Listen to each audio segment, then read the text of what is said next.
If anyone had told me that my entire life would begin to unravel on a Wednesday morning just before 9 a.m., I would have laughed in their face. Nothing dramatic ever happened to me on weekdays. Not unless you counted client emails, lukewarm coffee, and arguments with my mother about whether or not I was forgetting where I came from. But that morning, while I stood in my bathroom smoothing edge control along my hairline and trying to convince myself I looked awake enough for the office, something strange happened. My phone buzzed 3 times in rapid succession. An unknown number. No message, just 3 missed calls. My stomach tightened. I didn't know why. I didn't recognize the number, didn't owe anyone money, didn't have any secret lovers or stalkers or enemies. But something about the silence of it, 3 calls, no voicemail, made my skin lift in little goosebumps. I shook it off, grabbed my purse, and headed for the kitchen. Marcus was seated at the counter, suit jacket on the bar stool beside him, tie loose around his neck. He looked tired, more tired than usual. His eyes were puffy, and there was a twitch in his jaw like he'd been grinding his teeth all night. He didn't look up when I walked in. He didn't say good morning. He didn't reach for me like he usually did. A small, hard knot formed in my chest. I asked if everything was okay. He said yes, just work. But his voice sounded wrong, off-key, distant, heavy with something unsaid. A sinking feeling crept into me. Work wasn't the kind of thing that made a man look like he hadn't slept in weeks. While he packed his briefcase, my phone buzzed again. Same number. This time a message. Just 4 words. She's not who she seems. My heart stalled.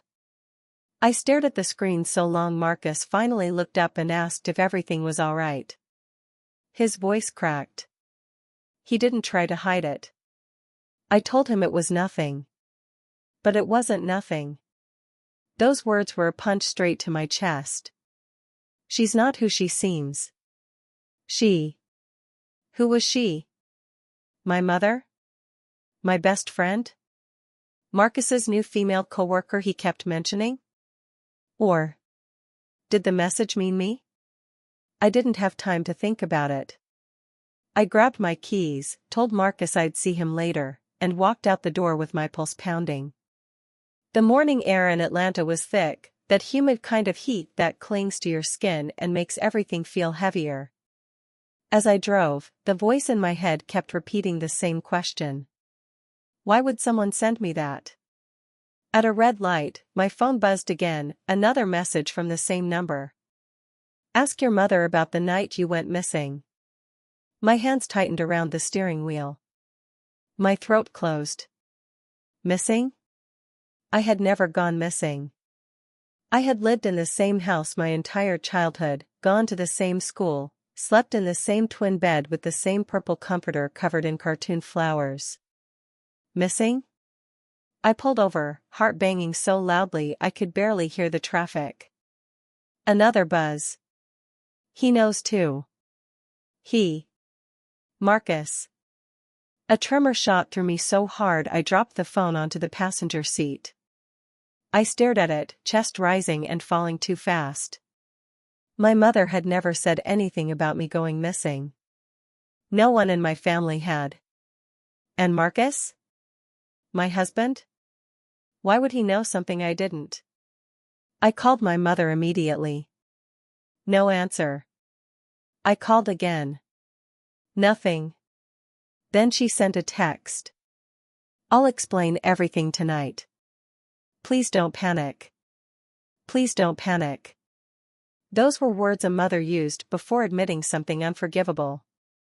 I sat there in my car, heat seeping through the windows, fingers trembling against my thighs. Everything felt unreal. Like the ground beneath my life had tilted. I didn't know where to go. I didn't know what to do. I didn't know who to trust. But something deep inside me whispered this. Whatever this is, it didn't start today. This was older. Much older. Buried under years of silence. And someone, whoever sent those messages, had just cracked it open. That evening, when I opened the door to my mother's house and saw her sitting at the kitchen table with her hands shaking and tears already in her eyes, I knew. This wasn't going to be a normal conversation. This was the beginning of the truth. The kind that burns everything in its path. My mother was not the kind of woman who sat still. All my life, I had known her as motion. Hands moving, lips moving, feet shuffling from stove to sink to table. Even when she watched TV, one knee bounced like a metronome counting down the seconds until she could justify doing something else. So seeing her sitting at that kitchen table, perfectly still, fingers laced together so tightly the knuckles had turned the color of ash, scared me before she even opened her mouth. She told me to sit. She did not ask. She told me. I pulled out the chair across from her, the legs scraping against the linoleum a little too loudly. The light above us flickered once, then steadied. The clock on the wall ticked in sharp, small sounds like tiny hammer blows. My mother kept her eyes on a point just past my shoulder as she said she hadn't wanted to do this like this. She said she had planned to tell me slowly, gently. She said she had wanted time to prepare me. I told her someone else had beaten her to it. Her eyes snapped to mine at that. I said I had gotten messages. From an unknown number. Telling me she wasn't who she seemed. Telling me to ask about the night I went missing. Telling me Marcus knew. Her lips parted. For a second, I thought she might lie. Pull out one of the stock phrases she used when she felt cornered. People are messy, baby. Don't go believing everything you hear. The devil stays busy. Instead, she exhaled very slowly, like air leaving a balloon that had been stretched too thin for too long. She said it figured it would come out like this. She said secrets were like mold. They didn't stay in one spot. They crawled. Her fingers twisted together again. She asked me if I remembered when I was 4. I frowned. At 32, most of my childhood was more impression than detail. Flashes. Colors. The shape of the playground slide. The smell of my grandmother's house. My mother's hands braiding my hair too tight. She said there had been a night. The night she always called the worst night of her life. She said I had gone missing. My chest tightened. I told her if something like that had happened, I would remember. She shook her head. She said memory, especially for children, was tricky. It folded things. Hid them. Rewrote them in softer ink so you could keep living. She said she remembered enough for both of us. She looked so small in that moment that I almost reached for her hand. Almost. Instead, I asked what happened. She said it was summer. She said it was still hot outside even after dark. She said the neighborhood kids had been running around in the courtyard, somebody playing music too loud, someone else grilling, the smell of charcoal and cheap beer in the air. She said she had gone upstairs to grab something. Just for a minute. A minute, she kept repeating, like if she could convince me how short it was, the guilt would loosen. She said when she came back down, I was gone. My heart stumbled. She said at first, she figured I had just run off with the other kids. She said she called my name, checked behind the dumpster, looked near the swings. She said every minute that passed felt heavier. She said when she realized no one had seen me, really seen me, for the last 20 minutes, something cold grabbed hold of her spine. She said she called the police with shaking hands. I could picture it without remembering, blue and red lights, neighbors lingering in doorways, people acting helpful and curious at the same time, everyone talking too fast. My mother pacing, crying, refusing to sit down. She said they searched the building, the grounds, the little scrubby patch of woods behind the parking lot. She said someone asked about my father. She said she told them there was no father, that it was just her and me. Her mouth tightened at that. She said that was the first lie of that night. I swallowed. She said they found me almost 3 hours later at a bus station on the other side of town. Sitting on a plastic chair. Shoes missing. Crying quietly. No visible injuries. Nothing obviously wrong. She said the police called her, told her to come quick. She said she rode in the front seat of the patrol car because she couldn't stand to be in the back, not when she didn't know if she had lost me forever. She said when she saw me curled up there, small and shaking, she thought her heart might stop from relief. I stared at her, the edges of the room blurring. I asked her if they ever figured out who took me. She looked at the table. She said they had a suspect. My mouth felt dry. She said they found security footage from the station cameras. Grainy and in black and white. A man leading a little girl by the hand. My hair in 2 uneven puffs. My dress slightly crooked. The man's face turned away from the camera. She said she recognized the way he walked. The set of his shoulders. She said his name. A name I had only ever heard in passing, dropped like a curse when my mother believed I was asleep. The man she dated before I was born. The man who sometimes called. The man she never talked about. The man my grandmother loathed with a special, tight-lipped hatred. I asked if he was my father. Her jaw clenched. She said she believed he might be. She said she had believed that for a long time. She said she had also believed he was dangerous. That he took things that didn't belong to him. That he broke what he touched. That he thought love meant ownership. She said the police never found him that night. That he disappeared. That the case went cold. I sat back, the chair creaking. I asked her why she never told me any of this. She said she wanted me to feel safe. She said she was afraid if she told me, I would blame her. That I would think she hadn't watched me closely enough. That I would look at her and see failure. I laughed once, a sharp, humorless sound. I told her I already felt unsafe. Already blamed her. Already saw her differently. Her face crumpled. She whispered that this wasn't all. Of course it wasn't. Secrets never came alone. She said after that night, my grandmother had insisted on certain things. New locks. New routines. No more playing outside after dark. No mentioning of the man, ever. My mother had agreed because fear made compliance easy. But my grandmother had done something else too. Something my mother didn't find out about until years later. She changed my name. I blinked. I said that couldn't be right. I had seen my birth certificate, hadn't I? School forms? Doctor's records? My mother shook her head. She said paperwork could be changed. That my grandmother had a friend at the county office. That she had pushed through an amendment quietly, efficiently. That in the eyes of the state, that earlier name had never existed. I felt the room tilt. I asked my mother what my first name had been. She smiled sadly.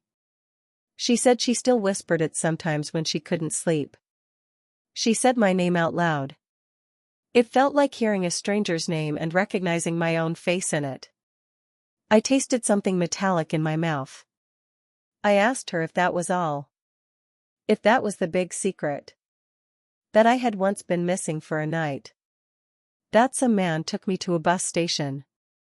That my grandmother changed my name so he couldn't find me.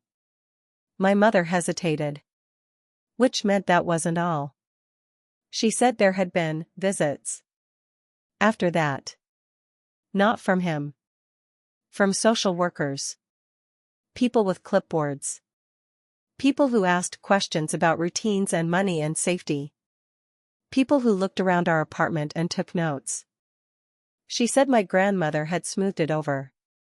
Played the role of the responsible matriarch. Said her daughter was a good mother who had made one mistake. Said it would never happen again. For years after, my mother lived with the fear that someone would come back. Someone official. Someone with the power to say she wasn't good enough. She said she poured everything she had into being a proper mother to me because of that. The overprotectiveness. The controlling. The way she needed to know where I was at all times. It all traced back to that one night. I let that sit between us for a moment. The pain. The fear. The love twisted into something clenched and suffocating. Then I asked the question that had been clawing at my throat since I walked in. What does Marcus have to do with any of this? My mother flinched at his name. She looked ashamed. She said Marcus had come to see her months ago. Long before the calls. Long before the messages. Long before she sent me that text telling me she would explain. She said he had come trembling. With printouts in his hand. Old news clippings. Scanned microfilm. A blurry photo. He had found an article. A tiny one. From an old local paper. About a missing girl taken from an apartment courtyard. Found hours later at a bus station. Next to the article was a grainy still frame. A child's face. Her hair in two uneven puffs. She looked like me. She was me. Marcus had stumbled across it by accident. He told my mother he had been helping his friend with a background check job. That he had been running names through some old databases. That he had typed mine in just to test something. And her name came up. My ghost name. The one my grandmother buried. It led him to the article. Which led him to my mother. He went to her shaking, she said. He asked if it was me. He asked what had happened. He asked why no one had told me. She said she panicked. She told him to keep quiet. She told him I was fragile. That I was busy with work. That this story would only hurt me. That it was old. That it was over. Marcus didn't accept that. He kept coming back. Kept asking more questions. Kept pulling on threads. He dug into court records. He dug into hospital logs. He dug into anything he could access without breaking the law. That was when he found the name of the man my mother had dated. The man my grandmother hated. The man who might be my father. And someone else too. Another name. A woman who had reported a missing child around the same time. A child with my original name. My throat closed. I asked my mother who that woman was. She looked at me for a long time, tears filling her eyes. She told me the woman lived across town when I was small. That she had known her. That she had avoided her. That she had prayed every day their paths never crossed. She told me the woman had lost a child. A girl. Taken from a bus station. I stared. I said slowly that this didn't make sense. The police had found me at the station, my mother had said. She nodded. They had. But they had thought I was that woman's child first. Same age. Same skin. Same hairstyle. Same tired, tear-streaked face. Mix-ups happened, she said quietly. Especially in chaos. Especially when paperwork was messy. Especially when two little black girls went missing in the same week. My stomach knotted. I asked her if she was saying what I thought she was saying. Her shoulders shook as she started crying. She said she didn't know. Not for sure. Not 100%. She only knew that after that night, my grandmother took over.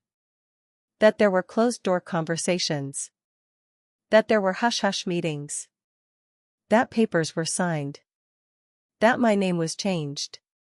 That I never once saw that other woman. Not even in passing. My mother looked at me and whispered that she had spent years wondering if she had been handed back the wrong child. The room went silent. I felt like the floor had dropped several inches and no one had told me. For a second, all I could hear was my own breathing and the tick-tick-tick of that cheap kitchen clock. I told her that if she believed that was possible, if there was even a chance any of it was true, she should have told me a long time ago. She said she had tried. Many times. But every time she opened her mouth, the words stuck. She said she was afraid. Afraid I would leave. Afraid I would hate her. Afraid I would go looking for that other woman and never come back. I asked her why she finally agreed to tell me now. She wiped her face with the heel of her hand. She said because Marcus had given her an ultimatum. Either she would tell me, or he would. My chest tightened. I stood up so fast my chair nearly tipped backwards. I asked her if Marcus thought I wasn't strong enough to handle the truth. If he thought he was protecting me. If he thought he knew better than me what I should know about my own life. She didn't answer. She didn't have to. The answer was sitting in the space where my marriage used to feel safe. I left my mother's house on legs that didn't feel like they belonged to me. The air outside was thick and hot and smelled like car exhaust and cut grass. I walked to my car in a daze, keys clutched in my hand so tightly they bit into my palm. In the driver's seat, I didn't start the engine right away. I just sat there, staring at the dashboard, while pieces of my life rearranged themselves without my permission. A missing child report. A bus station. 2 girls. 1 man. A name buried. A grandmother pulling strings. Marcus, digging into it all without telling me. Marcus, standing in my mother's kitchen demanding truths that should have been mine. Marcus, knowing for months that the story of who I was might be built on a mistake. And choosing not to tell me. My phone buzzed. A new message. Same unknown number. This time it said. He isn't cheating. He's trying to fix what your mother broke. I stared at the words until my eyes stung. He isn't cheating. The thought had been floating at the edges of my mind for weeks, that the late nights, the distance, the short temper, the secret of calls might not all be about work. That there might be another woman. Another betrayal. But what if the betrayal wasn't about another body? What if it was about my past? About the nights he stayed up hunched over a laptop, not scrolling through someone's pictures, but through archives and court logs with my name in them. I didn't know what hurt more. The idea of another woman. Or the idea that he had been carrying this alone, with my mother, while I walked around blind. I started the car. I drove home on autopilot, changing lanes when I needed to, braking when others did, my mind far from the road. When I walked into our house, Marcus was sitting on the couch, elbows on his knees, staring at the floor. The TV was on but muted, the light flickering against his face. He looked up when the door closed. And in his eyes, I saw guilt. But not the guilty glow of a cheating man. Something heavier.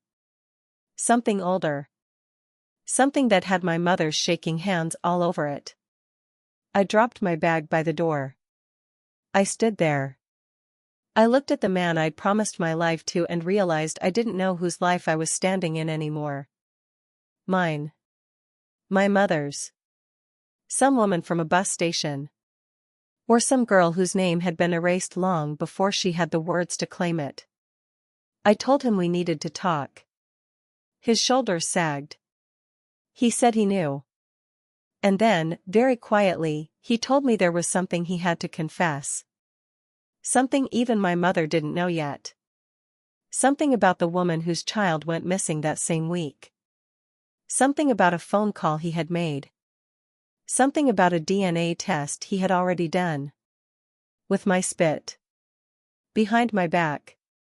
Marcus didn't stand. He didn't reach for me. He didn't try to touch my hand or my shoulder or my waist the way he used to when he sensed the slightest crack in me. He just sat there, staring at the muted TV screen like it held the right words for him. Then he told me to sit. I didn't. I leaned against the wall instead, arms folded over my chest, needing the support, needing the distance. He swallowed hard. He said everything he was about to tell me started with guilt. Not guilt about cheating. Not guilt about another woman. Guilt about curiosity. Guilt about stumbling onto an article he should have ignored. Guilt about reading it over and over. Guilt about seeing my face in the grainy photo of a missing girl with a different name. Guilt about not being able to unsee it. He said he found the article in March. We were fine in March. We were laughing in March. We were making plans for a vacation in March. But while I was planning beach hotels, he was staring at a picture of a lost child who looked too much like me.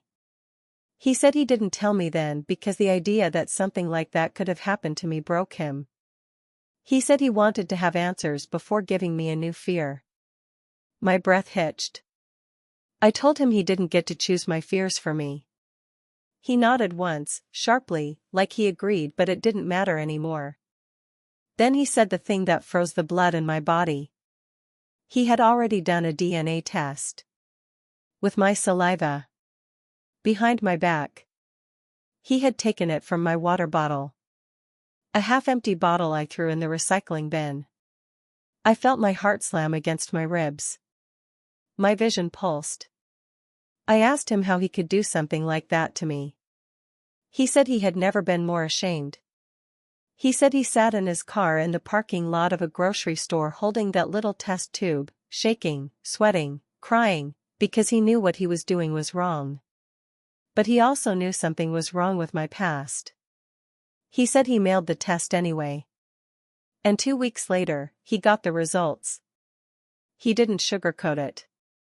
He said my DNA matched 2 public records tied to missing children. 2. Not 1. 2 separate missing girl cases from the same summer. 2 children taken. 2 children found. 2 families broken. And I matched both. Which meant I could be either child. Or neither child. Or both families lost hope wrapped into one identity. My legs trembled. I slid into the nearest chair without meaning to. I told him that made no sense. He said it didn't make sense to him either, that the system had stacked errors over errors, that both cases had sloppy, outdated documentation, that both children had been returned under questionable circumstances. He leaned forward, elbows digging into his knees. Then he said something that made my throat burn. He called the other mother. The woman whose child went missing from a bus station. The woman my mother had been terrified of. He said her voice was soft. Surprisingly soft. He told her he was doing research for someone who might be connected to her past. She told him she didn't want to reopen old wounds, that she wasn't sure she could survive hearing another false lead. He told her my original name. The name my grandmother buried. And the woman stopped breathing. He said she whispered that name like it was a prayer smeared with grief. He said she told him she had never believed the child they gave back to her was hers. My breath broke. Marcus said he didn't tell her anything else. He hung up before she could ask who he was, who I was, why he was calling. He hung up shaking. He didn't tell me because he thought hearing her voice, this woman who might be connected to me, would break something in me that could never be repaired. I whispered that he broke something anyway. He covered his face with his hands. He said he knew. But that wasn't all. Not even close. Because he took the DNA test further. There was a second match. One that made his voice shake when he said it out loud. He said the second match wasn't to a missing child. It was to a living person. A woman in the next county. A woman born the same summer as me. A woman whose DNA matched mine closely. Closer than cousins. Closer than half-siblings. Nearly identical. I choked on air. Marcus looked at me with eyes full of apology and dread. He said the test couldn't tell him exactly what the relationship was. But it was narrowed to two possibilities. She was either my twin, or she was the girl I was switched with. My heart hammered so hard I felt dizzy. I whispered that this couldn't be happening. That this sounded like a nightmare too dramatic to be real. Marcus said he had believed the same thing. Until he saw her photo. He said he found it on her public profile. She didn't hide much online. He said she looked exactly like me. Not a little. Not a vague resemblance. Exactly. He said she had my eyes. My cheekbones. My mouth when she laughed. My posture. He said he stared at her face for a full minute without breathing. I shook my head next to break. I told him to stop. To breathe. To give me a minute. But he kept going because the worst part was still coming. He said he reached out to her. Not directly. He used a fake account. Just a simple hello. Just wanting to talk. Just trying to understand. He said she replied immediately. She asked him one question. One simple question. Are you the one who's been calling my mother? Marcus froze when he saw the text. Because he hadn't called her mother. He had only called the woman who lost a child. But this girl, this almost twin, this DNA match, already thought someone was calling her mother, asking questions. Which meant someone else was digging too. Someone else knew. Someone else had been tracking these threads long before Marcus ever stumbled across that article. Marcus said the girl blocked him immediately after that. She must have sensed something. Some truth she wasn't ready for. My hands were shaking so badly I had to grip the edge of the couch to stay upright. I asked him why he didn't tell me any of this. Why he thought he could hold something so big alone. His voice cracked when he said, because I wasn't sure which one of you was you. I stared at him. He said he didn't know if the girl online was the one taken from the bus station, or if I was. He said he didn't know if the woman crying into the phone was my real mother, or if my real mother had raised me all along. He said he didn't know who he should protect. Me. Or her. Or both. He said he didn't tell me because he needed one more piece of proof. A document. A medical record. A blood type mismatch. Something. Anything. But before he found it, I got the text. Before he could prepare me, everything exploded. I didn't speak for a long time. The silence stretched between us like a wound. Then I finally asked him the question that terrified me the most. Which one do you think I am? His eyes shined with tears. He said he didn't know. He said he prayed every day that I was the girl he married. The woman he knew. The woman sitting in front of him. But there was one thing he did know. One thing he learned that morning, right before I walked in. One thing he hadn't told me yet. He took his phone from the coffee table. Hands trembling. Thumb shaking. He said the lab emailed him again. With an update. They had made a discovery in the raw DNA data. A tiny, almost impossible to detect anomaly. Something extremely rare. Something that only happens in one case. When identical twins are separated at birth. My breath caught. I whispered. So she's my twin? Marcus nodded slowly. Then whispered. And she's been looking for you. Longer than you realize. A chill ran down my spine. I asked him what he meant. He said. Because the unknown number. The person texting you. The one sending warnings. The one telling you to ask your mother. The one who knew before any of us did. Is her. Your twin. Your mirror. Your other half. And she wants you back. When Marcus said the words "she wants you back," something inside me went cold. Not a sharp cold. Not an icy stab. A slow, creeping cold, like someone had opened a door to a dark room in my chest and all the warmth rushed out. My twin. I had a twin. A girl out there with my face, my blood, my laugh, my DNA. And she had been watching me. Reaching out to me. Warning me. Calling me. My phone buzzed on the table the moment the truth settled. I didn't want to look at it. I already knew who it was. Marcus whispered that I should answer. I shook my head. He said she wasn't going away. I said neither was the truth. The phone buzzed again. And again. And again. Each vibration felt like a knock on the door of a life I hadn't known I'd been living inside. Then, for the first time, she left a voicemail.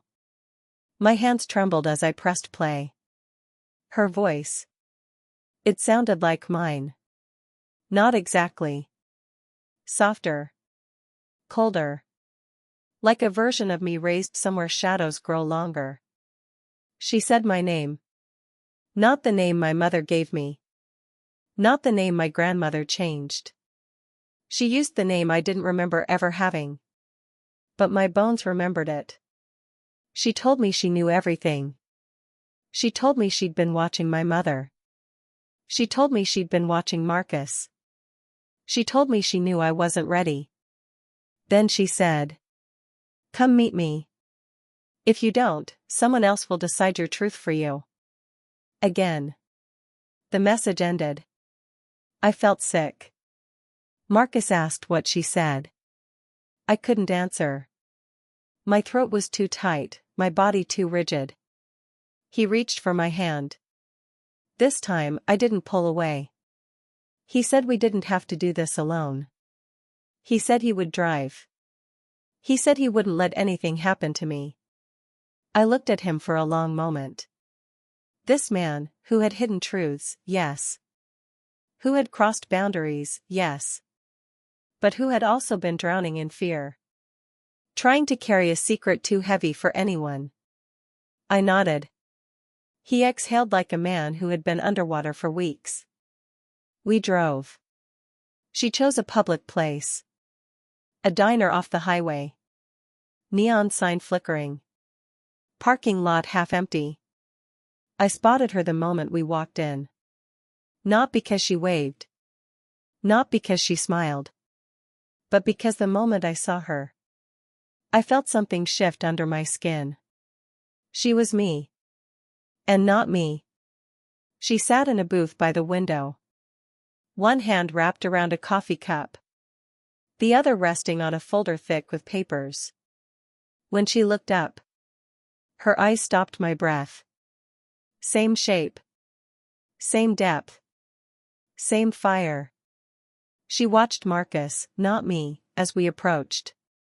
Her mouth curled slightly. Not a smile. A warning.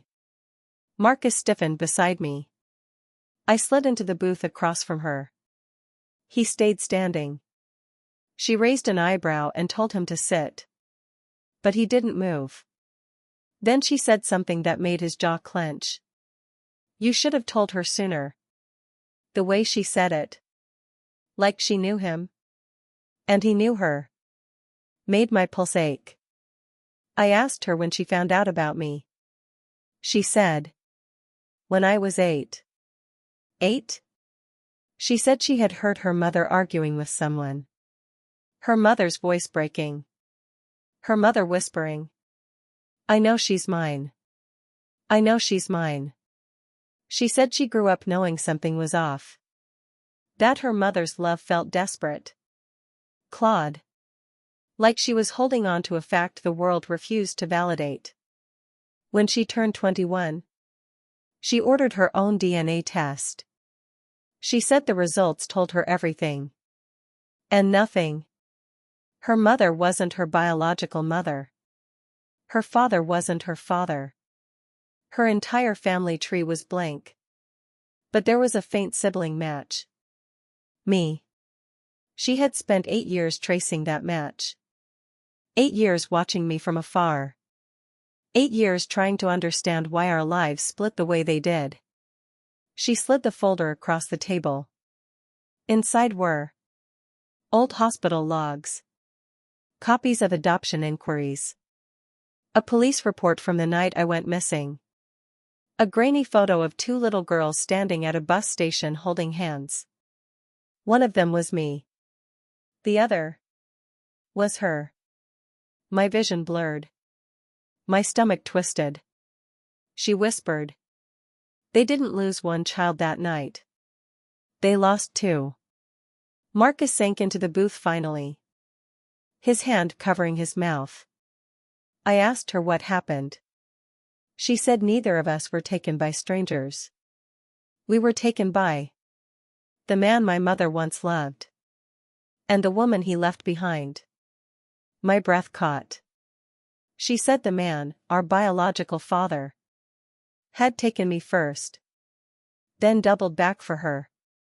Not out of love. Out of spite. Out of revenge against both women who had rejected him. But we didn't stay with him. We were abandoned hours later at different locations. I at a bus station. She at a convenience store. 2 different precincts found 2 different children.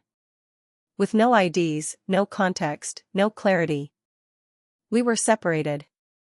Paperwork scrambled. Faces confused. Names mismatched. A bureaucratic nightmare. That turned into 2 different families. Being handed 2 different children. I whispered. So which family was supposed to be mine? She looked at me with eyes identical to mine. And said. Neither of us were supposed to go back to the mothers who raised us. My pulse hammered in my throat. She swallowed hard, the first crack in her voice all night. Then she said. Because our real mother wasn't either of them. Everything stopped. The diner noise blurred. Marcus went still. I stared at her. She said the DNA test she took last month, the most advanced sequencing available, gave her a parent match. Not to my mother. Not to the other woman. Not to anyone in either of our childhoods. A third woman. A stranger. A name I had never heard in my life.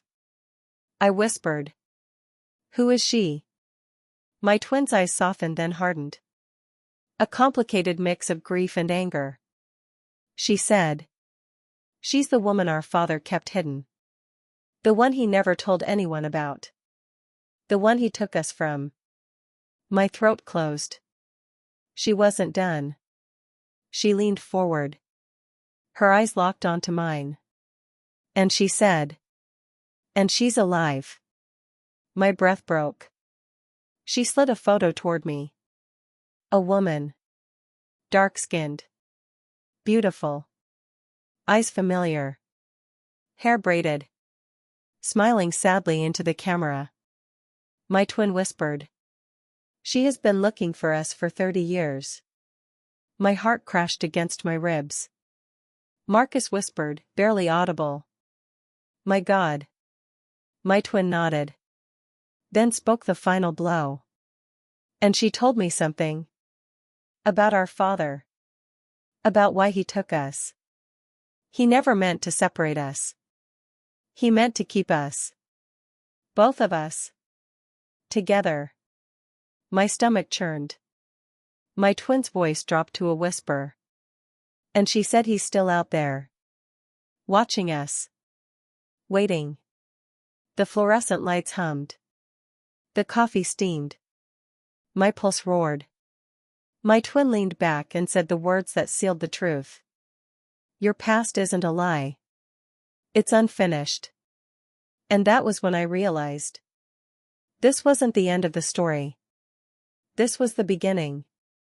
The photo of the woman, our real mother, felt warm in my hand though it was only paper. I kept staring at it, half expecting the image to move, blink, breathe, something that proved she was real. My twin watched me carefully.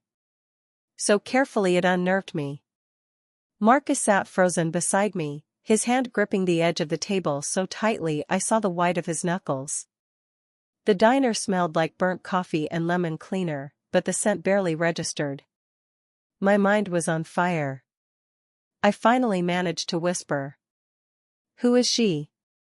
My twin exhaled, a slow, shaky breath. As if saying the name took something out of her. She said our mother's name. A soft, melodic name. A name I had never heard in my life. Then she said. She was taken from us before we could even speak. The world blurred around the edges. I asked her how she found this woman. How she knew the truth. She said the DNA company had matched them. A near-perfect parent match. Stronger than anything she'd ever seen. She reached into the folder again and pulled out a second photo. This one wasn't warm. It wasn't soft. It was a mugshot. A man with sharp cheekbones, deep-set eyes, a scowl that looked etched into his skin. A man whose face held no kindness, no softness, no regret. Our father. A shiver crawled across my skin. She said he had been in and out of prison for years, drug distribution, assault, missing person investigations that never stuck. She said he was dangerous. Manipulative. Capable of violence. Capable of stealing 2 babies and leaving them like discarded trash at opposite ends of the city. I felt bile rise in my throat. Then she said something worse. Something that made the air feel too thin. He didn't steal us because he wanted to raise us. He stole us to punish her. Her. Our mother. My chest tightened. My twin continued. She said our biological mother had tried to leave him. Tried to disappear. Tried to start over. He found her anyway. And when he realized she had given birth to 2 daughters. Twins. He snapped. Rage turned into obsession. Obsession turned into revenge. He took us before she could flee. Before she could protect us. Before the police could help. My twin's voice cracked for the first time. She said our mother spent years looking for us. Years screaming at officers who dismissed her as unstable. Years filing missing person reports that never connected. Years searching shelters, hospitals, abandoned places. Years holding on to a hope everyone told her to let go of. Tears burned behind my eyes. She said our mother eventually escaped the state. Started over. Found work. Built a life. But she never stopped looking. She never stopped praying. And then, 8 years ago, she filed a DNA profile hoping someday, somehow, a match would appear. And it did. With my twin. Not me. Because the name my grandmother gave me erased any possibility of being found. My twin leaned forward. Her eyes, my eyes, burned. Then she told me the truth I wasn't ready for. She's been waiting to meet you. But she's scared. I asked why she'd be scared. My twin didn't hesitate. Because she thinks one of us still belongs to him. The diner suddenly felt too small. Too bright. Too loud. I told her that wasn't possible. He was in jail. He was dangerous, yes, but locked up, unable to reach either of us. My twin lowered her gaze. Then lifted it again slowly. And said. He's out. The breath left my body. Out. Free. Walking somewhere in the same world as me. My pulse hammered in my ears. Marcus cursed under his breath, pushing his palms into his eyes like he could shove the information out of his head. My twin continued, voice steady again. She said he had been released 8 months ago. Early. Quietly. A loophole. An overcrowded facility. A bad decision by someone who didn't realize the danger. She said our mother found out 2 months later. And she started hiding. Moving motels. Switching cars. Living out of suitcases. Erasing her trail. My voice cracked when I asked. Why hasn't she contacted me? My twin stared at me for a long moment. Then said. Because he's looking for both of us. My stomach lurched. She said our father had spent years obsessed with the idea of his girls. That he believed we were taken from him. That he had convinced himself he deserved us. Owned us. She said their last confrontation nearly killed our mother. I felt a tremor run through me. Marcus reached for my hand again. This time, I let him. My twin sat back, folding her arms. Then she said the final, quiet, devastating truth. She didn't contact you. Because she thinks he's watching you already. My blood turned cold. I whispered. Why would she think that? My twin nodded toward Marcus. Confused, he turned. Then froze. Under the neon diner lights. His reflection shimmered faintly in the window. Behind him was a silhouette. Outside. In the parking lot. Standing still. Watching. My heart slammed against my ribs. My breath choked. Marcus bolted upright. My twin didn't move. She whispered. Because he's not after me. He's after the one he lost twice. The door to the diner creaked behind us. Bootsteps. Slow. Heavy. Deliberate. I turned toward the entrance. And saw the man from the mugshot. Older. Colder. More real. More terrifying. He smiled when he saw me. And in that moment, everything inside me knew. This story didn't begin at my birth. It began before that. And it wasn't over.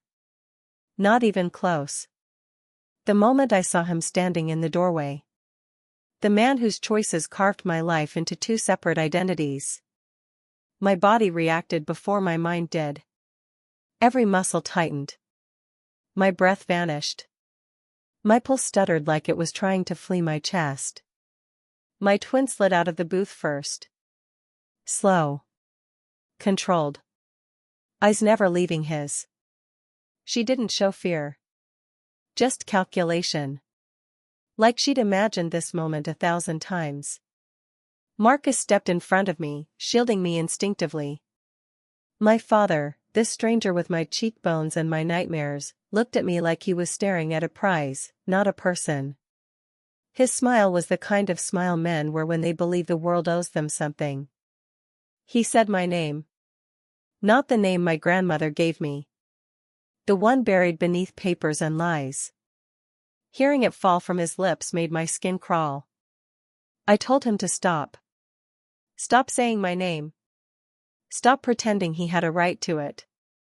Stop walking toward me like he belonged in my life. My voice shook, but it carried.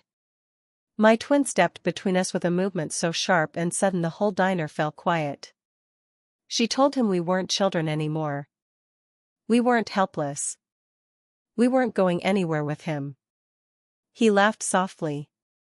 The tired laugh of a man who never believed women could tell him no.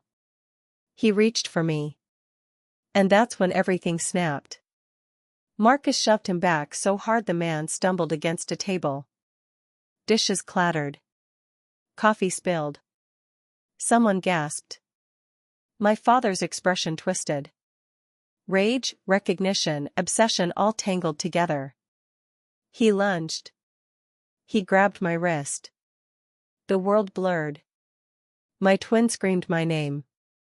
Marcus pulled him off me, pushing him into the corner near the jukebox. A waiter yelled for someone to call the police. My father roared. That low, animal sound that comes from a place beneath language. But then, something in him changed. His eyes locked on us. Me and my twin standing side by side. Two women with the same face. The daughters he lost. The daughters he broke. The daughters who did not fear him anymore. He froze. I saw it happen. The moment the myth he'd built in his head. Of owning us. Of claiming us. Of controlling us. Finally collapsed. We were not his. We were never his. We never would be. The sirens grew louder outside. He backed away slowly. Hands lifting. Expression flattening into something empty. A man coming face to face with consequences decades overdue. Police stormed in. Voices raised. Hands grabbed him. Metal cuffs clicked. My father didn't fight this time. He didn't argue. He didn't shout. He just stared at me as they dragged him out. Not with love. Not with regret. With disbelief. That the daughters he once stole were now walking out of his shadow. Outside, the night air hit my skin like cold water. My sister stood beside me, arms crossed tightly, breathing in shaky bursts. Marcus hovered close, not touching me yet, waiting for permission. I stared up at the sky. Black. Silent. Wide. I asked my twin where our real mother was. She said she was safe. Hiding until she knew the danger was gone. She asked if I wanted to meet her. I didn't answer right away. I thought about everything. My mother, the woman who raised me, lied to me, and loved me through her fear. My grandmother, the architect of confusion, control, and protection twisted into harm. My twin, 8 years ahead of me, navigating a life shaped by suspicion and longing. Marcus, the man who crossed boundaries because he didn't know how else to carry his love for me. Then I thought about me. Who I was before tonight. Who I was now. I finally nodded. My twin exhaled like she'd been holding that breath for years. She said our mother wanted both of us. Not one. Not the other. But the daughters she'd never stopped grieving. Marcus reached for my hand. This time, I let him hold it. He apologized. Not with excuses. Not with self-defense. Just quiet, steady remorse. I told him we would rebuild. But with truth, not fear. He nodded. My twin glanced at him briefly, then at me, then said, "We're not done. This is just the beginning." And she was right. Because healing isn't a door that opens. It's a hallway with 100 locked rooms. Some contain answers. Some contain pain. Some contain people you haven't met yet. But should have known your whole life. I took one step forward. Then another. Not toward the past. Not toward the brokenness. But toward the story. I was finally ready to claim. My story. Our story. A story stolen, shattered, rewritten. But still mine. And for the first time in my life, I wasn't afraid of the truth. I was walking into it.